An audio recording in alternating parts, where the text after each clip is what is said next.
आज होता श्रावणमधला तिसरा सोमवार आणि आज आम्ही भजन सांगितलं होतं. मागच्या वेळेला सांगणार होते भजन, पण त्यावेळेला नाही सांगितलं.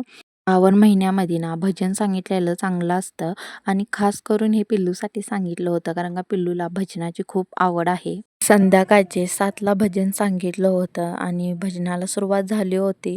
बाबा सर्वांना बुक्का लावत होते आणि पिल्लू ते बघत होती.